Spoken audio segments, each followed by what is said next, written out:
ஓம் சரவண பவ. அன்பர்கள் அனைவருக்கும் வணக்கம். நான் ஆர்த்திய சொர்ணலக்ஷ்மி பேசுகிறேன். இந்த பதிவு ஒரு சிறப்பான பதிவு. புத்தாண்டு பலன்கள். அன்பர்கள் அனைவருக்கும் என் மனமார்ந்த இனிய புத்தாண்டு தின நல்வாழ்த்துக்கள். வருகின்ற 2024 12 ராசிக்கும் எப்படிப்பட்ட சிறப்பான நிகழ்வுகள் நடக்கவிருக்குது என்பதை துல்லியமான பதிவுகளாக 12 பதிவுகளாக காணவிருக்கிறோம். வள்ளலாக திருச்செந்தூரில் வீற்றிருக்கும் முருகப்பெருமானின் பொற்பாத கமலங்களையும் என் அன்னை வாராகியின் தாழ் பணிந்தும் எனது குருநாதரை வணங்கியும் 12 ராசிக்கும் இந்த வருடம் இருக்கக்கூடிய கிரகங்களின் பெயர்ச்சியை வைத்து, ஏன்னா ராகுகேது ஏற்கனவே பயிற்சி ஆயிட்டாங்க, நமக்கு சனியும் பயிற்சி ஆயிட்டாரு. இந்த வருடம் குரு பயிற்சி மட்டும்தான் நமக்கு இருக்க போகுது. அவர் 23, 24ன்னு 2 கட்டம் பயணிக்க போகிறாரு. இந்த கோள்களின் நிலையை வைத்து இவங்க தான் 4 பேர். இந்த 4 பேர் என்ன சொல்ல போகிறாங்க, எப்படி இவங்க செயல்பட போகிறாங்க என்பதை வைத்து தான் நம்மளுக்கு ஒரு வருடம் பலன் எடுக்கிறோம். மாத கிரகங்கள் இந்த பலனோடு சேர்த்து நம்மளுக்கு கை கோத்து கொள்வாங்க, கொடுக்கறதுக்கு அவங்களும் உதவி புரிவாங்கன்னு சொல்லலாம்.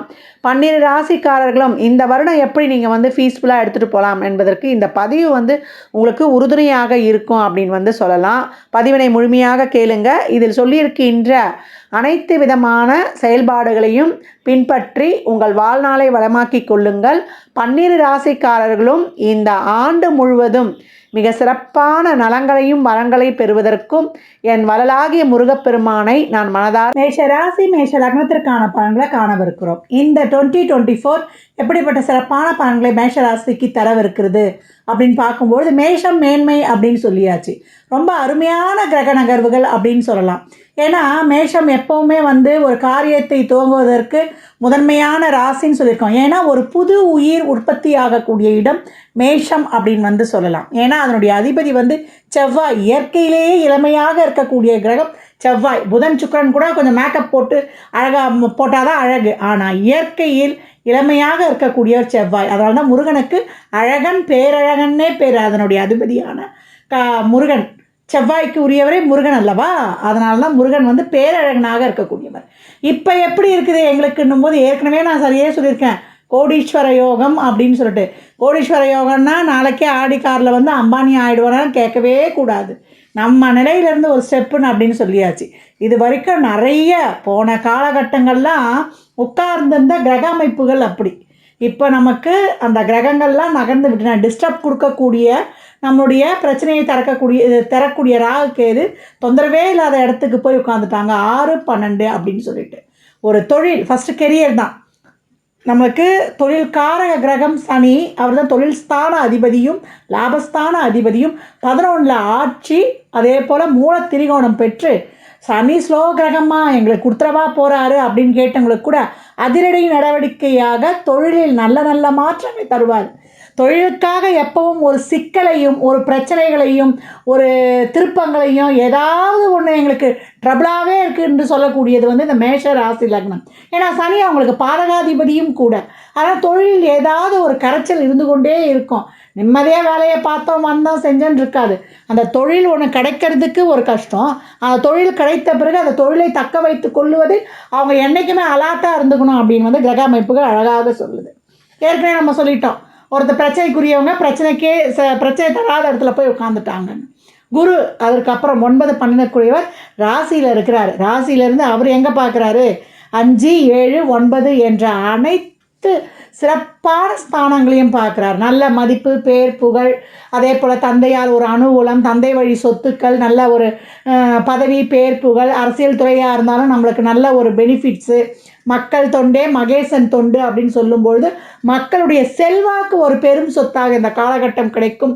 அதே போல் தொழிலில் நல்ல மாற்றங்கள், உத்தியோக மாற்றம், ஊர் மாற்றம், பணி மாற்றம், இடமாற்றம், இதெல்லாமே ரொம்ப அருமையாக இருக்கும். வண்டி வாகன சேர்க்கை, அதே போல் புத்திர பாக்கியம். இது வரைக்கும் புத்திர பாக்கியத்தில் ஒரு தடையினவங்களுக்கு கூட மருத்துவங்கள் கை கொடுப்பது, குழந்தைகள் சார்ந்த விஷயங்கள் ரொம்ப சிறப்பாக இருப்பது. அதே போல் இந்த காலகட்டம் நமக்கு ராசி அதிபதியும் லக்ன அதிபதியும் அதிர்ஷ்டம் என்று சொல்கிற இடத்துல வருட ஆரம்பத்தில் உதயமாகி இருக்கிறாங்க 5ஆம் அதிபதியோடு. உங்களுடைய எதிர்கால வாழ்க்கைக்கான ஒரு திட்டம், ஒரு கட்டம், அதனால் ஒரு வடிவமைப்பு, இதெல்லாம் ரொம்ப சிறப்பாக செய்யக்கூடிய அமைப்பு அப்படின்னு வந்து சொல்லியாச்சு. அதே போல் நல்ல ஒரு பணம், அந்த வருவாய், அந்த பணத்தை நல்லா நீங்கள் விரயம் செய்வது, ஒரு சுப விரயங்களாக ஆக்கிக்கொள்வது, கையில் பைசா இருந்தால் லிக்யூடு கேஷாக இருந்தால் அது செலவாகிவிடும், அதை வந்து ஒரு முதலீடு செய்து கொள்வது. முதலீடு ஆனது இப்போ வெளிநாட்டிலே இருக்கீங்கன்னா நம்ம உள்நாட்டில் தாய்நாட்டில் எடுத்து வந்து அந்த முதலீடுகளை செய்வது, அது வந்து ஒரு பணமாகவோ ஒரு டெபாசிட்டாகவோ ஒரு தங்கத்திலேயோ இல்லை நம்ம கைகளில் இருக்கும்படி அதை செய்து கொள்வது ரொம்ப சிறப்பு அப்படின்னு வந்து சொல்லியாச்சு. இந்த காலகட்டம் உங்களுக்கு அனைத்து தரப்பட்ட விஷயங்களும், ஒரு தாய் வழியாகட்டும் தந்தை வழியாகட்டும், இது வரைக்கும் பிரச்சனைகளாக இருந்த குடும்பம் சார்ந்த உறவுகள், பெரியம்மா கோச்சிக்கிட்டாங்க, பெரியப்பா கோச்சிக்கிட்டாங்க, அத்தை கோச்சிட்டு, மாமா கோச்சிட்டு, அப்படி இந்த உறவுகள் சார்ந்த எல்லா வித பிரச்சனைகளும் நீங்கி குதூகலமான ஒரு சூழல் இந்த காலகட்டம் ஏற்படும். காதல் இனிக்குமா கசக்குமான்ற கேள்விக்கே இங்கே வந்து இடம் கிடையாது. ஒன்றே ஒன்று புரிஞ்சுக்கோங்க, மேஷ ராசி நம்ம ஒரு காரியத்தை தொடங்குவதற்கு உரிய ராசின்னு சொல்லிட்டோம். இந்த மேஷ ராசிக்காரங்க என்ன பண்ணுவாங்கன்னா, அந்த செவ்வாயுடைய வீடு இல்லவா, அதனுடைய இடத்தை அது விட்டு கொடுக்காது. அதை சுற்றி எப்போவுமே வந்து ஒரு காந்தலை ஒன்று ஒரு உற்பத்தி ஆகிக்கொண்டே இருக்கும். ஒரு கடுமை, ஒரு என்ன சொல்கிறது, அவங்கள பார்த்தாலே அவங்ககிட்ட போய் பேசலாமா செய்யலாமா அப்படின்ற ஒரு செவ்வாயினாலே ஒரு கோபம் வேகம் இருந்து கொண்டே இருக்கும். எந்த நேரத்தில் அவங்களுக்கு கோபம் இல்லை, நான் ரொம்ப சாதனை அவங்க சொல்லிக்கொண்டே இருந்தாலும் அவங்கள பார்க்கும்போது அவங்கக்கிட்ட நெருங்கிறதுக்கு கொஞ்சம் ஒரு அச்சமாகவே இருக்கும். இந்த மேஷம் என்ன பண்ணா, எல்லாம் எனக்கு தெரியும், என் பின்னாடி நீங்கள் வாங்க அப்படின்னு சொல்லக்கூடிய ஒரு தலைமை பண்பு வகிக்கும் ஒரு ராசி நம்ம சொல்லியிருக்கோம். இது என்ன பண்ணோன்னா, உறவுகளை மட்டும் இவங்க தக்க வைத்து கொள்ளணும். இவங்க வந்து ஒரு கோலை அச்சீவ் பண்ணி, ஒரு கோலை நிர்ணயித்து, ஒரு கொள்கையை நிர்ணயித்து, ஒரு குறிக்கோளுக்காக ஓடிக்கொண்டிருக்கக்கூடிய ராசி. உறவுகளை வந்து இவங்க தக்க வைத்து கொள்ளும் பொழுது தான் இவங்க வந்து சிறப்பாக வந்து அவங்க வாழ்நாளில் இயங்க முடியும். ஏன்னா ஏற்கனவே உறவுகள் சார்ந்த பிரச்சனையை அவங்க சந்திச்சிருப்பாங்க. ஏன்னா இங்கே இருக்கக்கூடிய நட்சத்திரங்கள் பார்த்தீங்கன்னா அஸ்வினி, அதை மாதிரி ஒரு வேகம் கிடையவே கிடையாது. பரணி அது சந்திரனுடைய தோஷம் பெற்ற நட்சத்திரமாகவே இருக்கும். கார்த்திகை அது செவ்வாயுடைய தோஷம் பெற்ற நட்சத்திரமாகவே இருக்கும். இவங்க என்ன பண்ணுவாங்க, இந்த உறவு சார்ந்த விஷயத்தில் ஒன்று அடி வாங்கியிருப்பாங்க. அதனால் அடுத்து இவங்களை வந்து ஒரு நல்ல ஒரு அன்பை தரக்கூடிய ஒரு உறவு வந்தாலும் அதை வந்து இதை தக்க வைத்துக் கொள்வதில் இவங்க வந்து ஏமாந்து விடுவாங்க அப்படின்னு சொல்லலாம். இந்த காலகட்டம் உங்களுக்கு எந்த விதமான உறவு வந்தாலும் உங்களுக்கு அது ஒரு நம்பிக்கைக்குரிய உறவாகவும், ஒரு அதிர்ஷ்டம் தரக்கூடிய உறவாகவும், ஒரு நல்ல என்ன சொல்கிறது, வாழ்க்கையில் ஒரு திருப்பம் தரக்கூடிய ஒரு உறவாக உங்கள் வாழ்க்கைக்கு அது வந்து உங்களுக்கு ஒரு பக்கபலமாக இருக்கக்கூடிய ஒரு ரிலேஷன்ஷிப்பு, ஒரு நண்பர்கள் மூலியமாகவோ, இல்லை ஒரு சிலருக்கு முதல் திருமணம் முடிந்து இரண்டாவது திருமணம் நடந்தாலும் அந்த வாழ்க்கை உங்களுக்கு ஒரு நல்ல வாழ்க்கையாக இருக்கும். அதனால் இந்த காலகட்டம் ஒன்றே ஒன்று தெரிஞ்சுக்கோங்க, நீங்கள் எப்பவும் வந்து சூரியன் நீங்கள் உச்சமாகிறதுனால எப்பவும் எதுலேயுமே ஒரு பெரிய மேன்மையில் இருக்கிறவங்கள தான் நீங்கள் வந்து உங்கள் மனம் நாடும். எதுலேயுமே அவங்க வந்து ஒரு ஹையர் பொசிஷன், ஒரு ஹை பொசிஷன் இருக்கவங்க கூட தான் உங்களுடைய நட்போ உங்களுடைய சரௌண்டிங்ஸோ இருக்கிற மாதிரி நீங்கள் பார்த்துப்பீங்க. ஒன்று மட்டும் தெரிஞ்சுக்கோங்க, பொருளாதாரத்திலேயோ அறிவிலையோ உங்களை விட உயர்வாக இருப்பவர்களை விட உங்களுக்கு ஒரு நண்பர்களோ உங்களுடைய துணையோ நீங்கள் எப்படி தேர்ந்தெடுக்கணும்னா, அன்பில் உங்களை விட மிக பெரியவர்களாக இருப்பவர்களாக நீங்கள் வந்து தேர்ந்தெடுக்கும்போது தான் உங்கள் வேகத்திற்கும் உங்கள் கோபத்திற்கும் தாக்கு பிடித்து உங்களுக்கு ஒரு சைட் சப்போர்ட்டாக இருக்கும். என்றைக்குமே நம்ம வந்து ஒரு கொள்கையை நோக்கி கொண்டே ஓடி இருக்கோம்னா நம்ம இளைப்பாறுவதற்கு ஒரு இடம் தேவை இல்லையா? நம்ம உணர்வுகளை நம்ம வந்து ஒரு வெளிப்படுத்தி அங்கே ஒரு ஆறுதல் தேடிக்கொள்வதற்கு ஒரு இடம் வேண்டும் இல்லையா? அந்த இடமானது உங்களை விட அன்பில் அவங்க பெரியவங்களாக இருக்கணும். அதாவது அறிவற்ற அன்பு பெரிதா, அதே போல் அன்பற்ற அறிவு பெரிதா அப்படின்னு ஒரு 2 கேள்வி வைக்கணும். அப்போ அறிவு இருந்த அன்பு இல்லைன்னா அங்கே பிரயோஜனமே கிடையாது. அறிவு அற்று அன்பு இருந்தால் அந்த அன்பை நீங்கள் வந்து ஏற்றுக்கொள்ளுங்கள். இந்த காலகட்டம் நீங்கள் அன்பில் யார் கோடீஸ்வரராக இருக்கிறாங்களோ அந்த மாதிரி ஒரு உறவும் உங்களை வந்து தேடி வரும். அதை வந்து நீங்கள் வந்து தாராளமாக நீங்கள் ஏற்றுக்கொள்ளலாம். அதே போல் இந்த காலகட்டம் காதல் திருமணங்கள் கைகூடும். ஒரு பிரேக்கப் ஆகிருந்தாலும் அது வந்து இணையும், இல்லை ஏற்கனவே ஒரு காதல் விட்டு போச்சுனாலும் இப்போ இன்னொரு அந்த அடிப்பட்டது ரணம் இருக்குது, இது எனக்கு வந்து செட் ஆகுமா அப்படின்னு வந்துலாம் நீங்கள் கவலைப்படாமல் அதை தாராளமாக ஏற்றுக்கொள்ளலாம். பிரச்சனை எந்த ரூபத்திலும் வரப்போகிறது கிடையாது.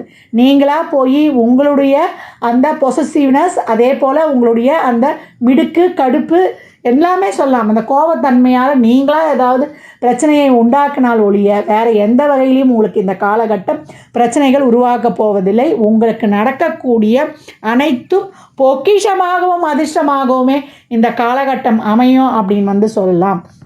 எந்த தசாபுத்தியில் இருந்தாலும் நல்ல தசாபுத்தி வரும்போது தான் நீங்கள் நல்ல பலன் நடக்கும் சொன்னீங்க, எங்களுக்கு ஒரு மாதிரி தசாபுத்தி நடக்குது அப்படின்னு கவலையே பட வேணாம். ஏதாவது ஒரு நல்ல செயல்கள் இந்த காலகட்டம் உங்களுக்கு நடந்தே தீரும் அப்படின்னு சொல்லலாம். அந்தளவுக்கு ரொம்ப அருமையான கிரக நகர்வுகள். அதற்கு அடுத்து 2024க்கு அப்புறம் குரு நமக்கு 2ஆம் இடத்திற்கு சென்றாலும் கூட 6, 8, 10 என்ற இடங்களை பார்ப்பார். ரொட்டீன் லைஃப் சிறப்பாக இருக்கும். திடீர் அதிர்ஷ்டம், இதனால் கஷ்டப்பட்ட பலன்களுக்கெல்லாம் ஒரு கஷ்டங்களுக்கெல்லாம் ஒரு நல்ல ஒரு அதிர்ஷ்டங்கள் உண்டாகும். தொழிலில் ஒரு மேன்மை கிடைக்கும். ஒரு நல்ல பதவி எல்லாமே தேடி வரும் அப்படின்னு சொல்லலாம். கிடைக்கக்கூடியதை நாடி வருவதை நம்பிக்கையோடு ஏற்றுக்கொள்ளுங்கள். இந்த 2024 உங்களுக்கான வருடம் அப்படின்னு சொல்லியாச்சு.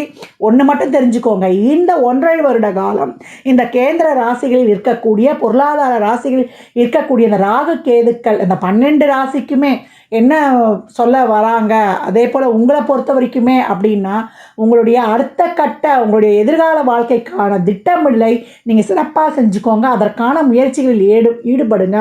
அடுத்து 1.5 வருடம் கழித்து உங்களுடைய வாழ்க்கையில் மிகப்பெரிய மாற்றங்களும் முன்னேற்றங்களும் சிறப்பாக இருக்கும். இப்பயே அதற்கான ஒரு என்ன சொல்கிறது, ஒரு விடிவு காலம், ஒரு விடியல் உங்களுக்கு ஏற்பட்டு விட்டது அப்படின்னு சொல்லலாம். ஏன்னா ராகுகேதுக்கள் அந்த 12 என்ற ஸ்தானத்தில் ராகும், 6 என்ற அந்த உபஜயஸ்தானத்தில் கேதும் இருந்து உங்களுக்கு சிறப்பான பலன்களை வாரி வழங்குகிறாங்க. நீங்கள் போடக்கூடிய அனைத்து முயற்சிகளும் 12 என்ற இடத்தில் இருக்கக்கூடிய ராகு ஒரு புதிய உயிர் பிறப்பதற்கான எல்லாவித ப்ராசஸையும் உயிர் எடுக்கும்போது நம்ம எல்லாவித புது ப்ராசஸுக்கான முயற்சிகள்லாம் நடக்கக்கூடிய இடமே அந்த 12ஆம் இடம் தான். நீங்கள் என்னென்ன எஃபர்ட் போடுறீங்களோ அதற்கான பலன்களை எல்லாம் நம்ம இந்த 1.5 வருடம் கழித்து அழகான மேசத்தில் ஒரு புதிய பரிமாணத்தில் நீங்கள் காணலாம் அப்படின்னு சொல்லலாம். 6ல் இருக்கக்கூடிய கேது உடல்நிலையில் கொஞ்சம் கூடுதல் கவனம் வைத்துக் கொள்ளுங்கள். ஜீவசமாதி வழிபாடு, அதே போல் ஒரு சிலருக்கு இந்த பேக் பெயின், இஎன்டி சம்பந்தமான பிரச்சனைகள், பெண்களாக இருந்தால் கர்ப்பப்பை சம்பந்தமான பிரச்சனைகள், நரம்பு சம்பந்தப்பட்ட பிரச்சனை, இந்த விஷயங்களில் மட்டும் கொஞ்சம் கவனம் எடுத்துக்கொள்வது ரொம்ப சிறப்பு அப்படின்னு சொல்லியாச்சு. தசாபுதிகள்லாம் இன்னும் சிறப்பாக இருக்கும்போது இந்த பலன்கள் கூடுவதற்கு வாய்ப்புகள் அதிகம். ஒரே தசாபுதி சிறப்பு இல்லைன்னா கொஞ்சம் கவனித்து கொஞ்சம் நிதானத்தோடு கடந்து வந்துடணும். ஒரு சில வழக்கு சார்ந்த விஷயங்கள் நேர்மையான வழியில் செயல்படும்போது எதையும் பிடிச்சி வச்சு கொள்ளக்கூடாது. எந்த ஒரு உறவையோ எந்த ஒரு செயலையோ இந்த காலகட்டம் நம்ம கையில் பிடிச்சி வச்சுக்காதீங்க, விட்டுடுங்க. நிறைய தான தர்மங்கள், ட்ரஸ்ட்டு, 4 பேருக்கு நம்முடைய உழைப்பையும் நம்முடைய சிந்தனைகளையும் செயல்பாடுகளையும் மற்றவர்களுக்காக களமிறங்கி அனைவருக்கும் நம்ம செயல்படுத்தும் பொழுது இந்த ராகுகேதுக்கள் நன்மையே செய்வாங்க. உங்களுக்கு வந்திருக்கக்கூடிய பொருளாதார ராசியில் வந்திருக்கக்கூடிய ராகுகேதுவும் உங்களுக்கு சிறப்பாகவே இருப்பாங்க. சிறப்பாகவே நன்மைகளையும் செய்வாங்க. கால்நடைகளுக்கு, ஜீவராசிகளுக்கு, ஓர் உயிரிலிருந்து 6 அறிவு படித்தவர்கள் வரைக்கும் உங்களால் இயன்ற உதவிகளை தாராளமாக செய்யும் பொழுது உங்களுக்கு இந்த வாயில்லா ஜீவன்களுக்கு உதவி பண்ணும்பொழுது உங்களுடைய வாழ்க்கை மேன்மைன்னு சொல்லிட்டேன். அப்போ எப்படி இருக்கும் இந்த காலகட்டம்?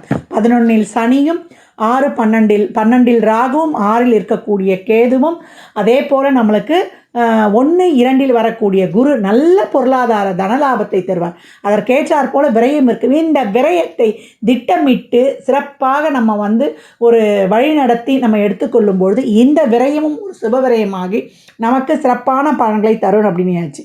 அப்போ இந்த 2024 மேஷ ராசி லக்னத்துக்கு ஃபஸ்ட் ஹாஃபாக இருந்தாலும் சரி, செகண்ட் ஹாஃபாக இருந்தாலும் சரி, அடிதூள் அட்டகாசமே. இதை இன்னும் நம்ம பூஸ்டப் பண்ணிக்கொள்வதற்கு நாம் வணங்க வேண்டிய தெய்வம் யாருன்னு கேட்டிங்கன்னா என் வளராகிய முருகப்பெருமான் தான். திருச்செந்தூர் முருகப்பெருமானை நீங்கள் வழிபடும் பொழுது உங்களுக்கு அபரிமிதமான பலன்கள் நடைபெறும். உங்களுடைய கோபத்தை குறைத்து கொள்வதற்கு அந்த முருகனுக்கு இளநீர், பன்னீர் அபிஷேகம்லாம் வாங்கி கொடுத்து அந்த இடத்துல நீங்கள் இருக்கணும். அந்த பன்னீருடைய வாசனை, அதே போல் அந்த வாசனை நமக்கு அதை அப்சர்வ் பண்ணும்போது இந்த கோவம்லாம் தனியும். அதே போல் நிறைய தான தர்மங்கள் பண்ணுங்கள்.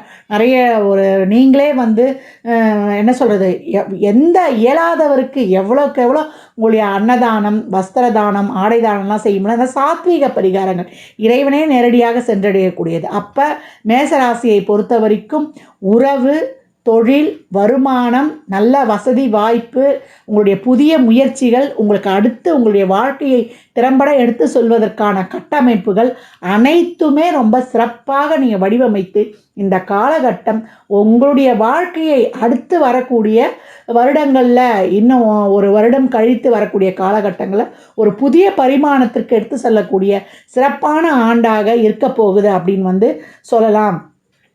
எல்லா வகையிலையுமே உங்களுக்கு ரொம்ப சிறப்பு அப்படின்னு ரொம்ப அருமையாக கிரகநிலைகள் சொல்லுது. இந்த பலன்கள்லாம் கோள்களின் கோச்சார நகர்வை வைத்து சொல்லப்பட்டிருக்கு.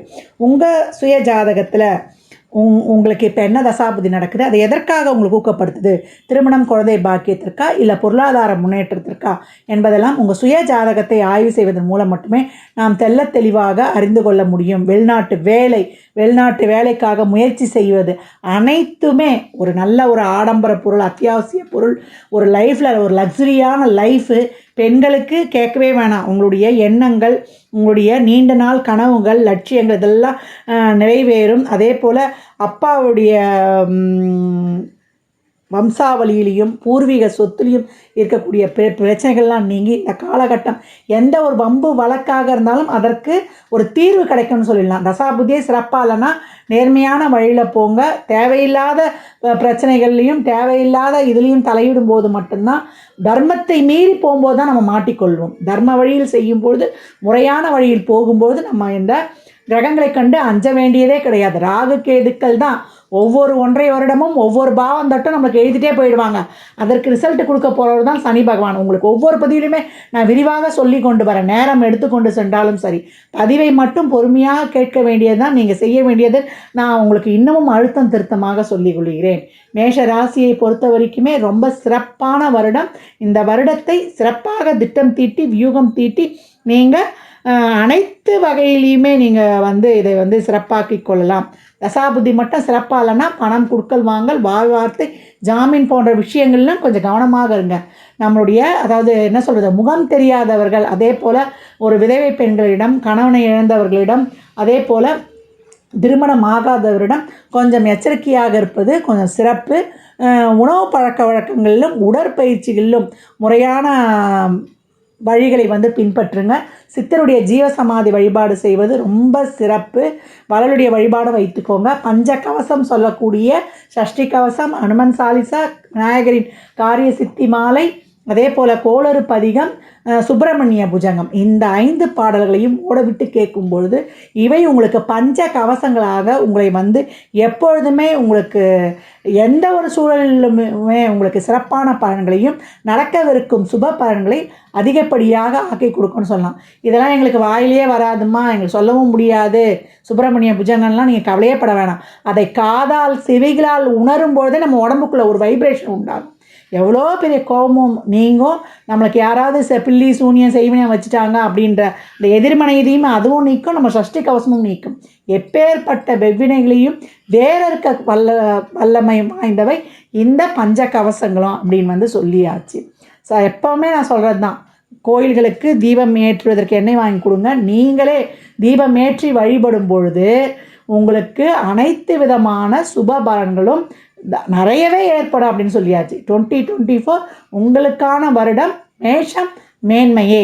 ஜாதகம் பார்க்க விரும்பும் அன்பர்கள் இந்த எண்ணிற்கு ஒரு மெசேஜ் செய்யுங்க. தங்களுக்கான விவரங்கள் அளிக்கப்படும். அப்பாயின்மெண்ட் பெற்றுக்கொள்ளலாம். ஜாதகம் சிறந்த முறையில் கணித்து பார்த்து தரப்படும். வாஸ்துப்படி வீடு கட்ட பிளான்கள் போட்டு தரப்படும். வாஸ்து பார்த்து தரப்படும். நியூமராலஜி படி பிறந்த குழந்தைகளுக்கு பெயர் வைத்து கொள்ளலாம். உங்கள் தொழிற்சாலை நிறுவனங்களுக்கும் பெயர் வைத்து உங்கள் வாழ்வை வளமாக்கி கொள்ளலாம். சுபமுகூர்த்த நாட்கள் குறித்து தரப்படும். அவரவர் சேவைக்குண்டான கட்டணத்தை செலுத்தி சிறப்பான சேவைகளை பெற்று வாழ்வை வளமாக்கிக் கொள்ளுங்கள். மற்றும் ஒரு சிறப்பான பதிவில் சந்திக்கும் வரை தங்களிடமிருந்து விடைபெற்றுக் கொள்வது ஆதித்ய சொர்ணலக்ஷ்மி. மிக்க நன்றிகள். நற்பவி நற்செழி. வாழ்க வளமுடன், வாழ்க வளத்துடன், வாழ்க நிறைவுடன்.